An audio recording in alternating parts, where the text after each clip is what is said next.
improving the performance on the day of the exam, making less silly mistakes, and finally getting a better score. This is something that every student wants. In this video, I will be talking about certain techniques which are scientifically proven to help us achieve these goals. Before I talk about the techniques, please remember that the peak level of concentration that we can achieve, what is sometimes called as deep work or flow state, is possible for around 45 minutes to 1 hour only. Beyond that, our concentration tends to drop, and our exams are often at least 3 hours in duration. So our brain naturally can stay in that peak state of concentration for only around 45 minutes, 1 hour, but we want to expand that time. We want to extend that time to around 3 hours. What can we do to achieve that? First and the foremost thing, our cognitive fatigue starts to set up because of the drop in the levels of glucose in the prefrontal cortex, right? So one thing that will definitely help you a lot is to take a good breakfast. Ensure that you take a breakfast which has got complex carbohydrates so that the glucose continues to get released. Taking banana is pretty good because it ensures a continuous supply of glucose, and other complex carbohydrates ensures that your sugar levels are not falling. First thing is that. It is very important because many students tend to skip breakfast on the day of the exam. Do not do that. You need glucose. Your brain needs glucose. Secondly, about caffeine. Now, caffeine is a double-edged sword. At moderate levels, it definitely helps increase your concentration and reduce the fatigue.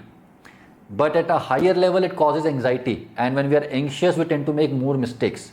So, do not make any significant change in your coffee or tea taking habits. If you take a cup of tea or coffee every day, do that on the day of the exam as well. But do it 1 to 2 hours before the exam. Don't take it very close to the exam, right? For some people, chocolates might work as well, right? Dark chocolates which have got some caffeine in it, they also can help you. Energy drinks like Red Bull, I would not recommend unless you take it every day, because see, with Red Bull again, the concentration of caffeine is too high.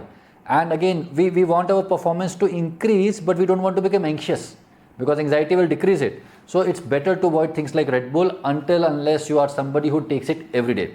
So breakfast is one thing, caffeine is the second thing. Third thing, taking micro breaks. So as I said, our brain can remain at that peak level for 40-45 minutes. After that, even if you take a break for 1 minute, a break of 1 minute in which you close your eyes and in which you try to stretch your body, even that helps you a lot in reducing the cognitive fatigue. Take a break of 1 minute if you want to chant something, or if you want to just remember your God, do anything of that sort, but close your eyes for a minute, stretch your body a bit, and then restart. So the cognitive fatigue which was building up, that build up gets disturbed, and again after a minute you start with more energy. So you will lose 1 or 2 or 3 minutes in the entire 3 hour, but probably you will make up for it by having better efficiency. So micro breaks are very important.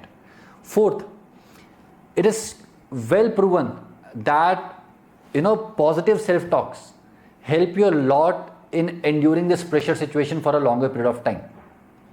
So whenever you feel the concentration is dropping, whenever you feel that you are struggling, tell yourself that this is the time when I have to give my best. Tell yourself that I'll be focusing on the things that are under my control. And what is under your control? The question on your screen. An important thing is, do not evaluate how your exam is going.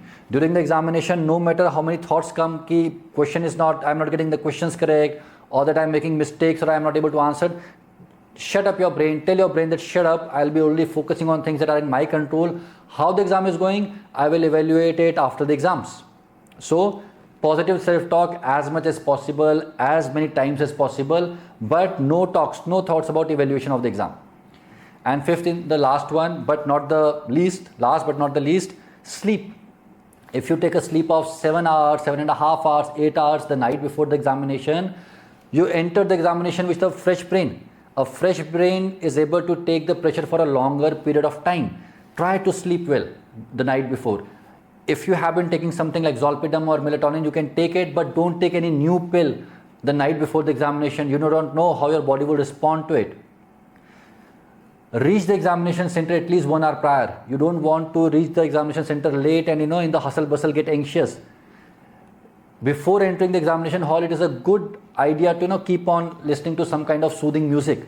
We want to enter the examination hall in as relaxed state as possible, and during those 3.5 hours we want to use our brain to the best possible capabilities.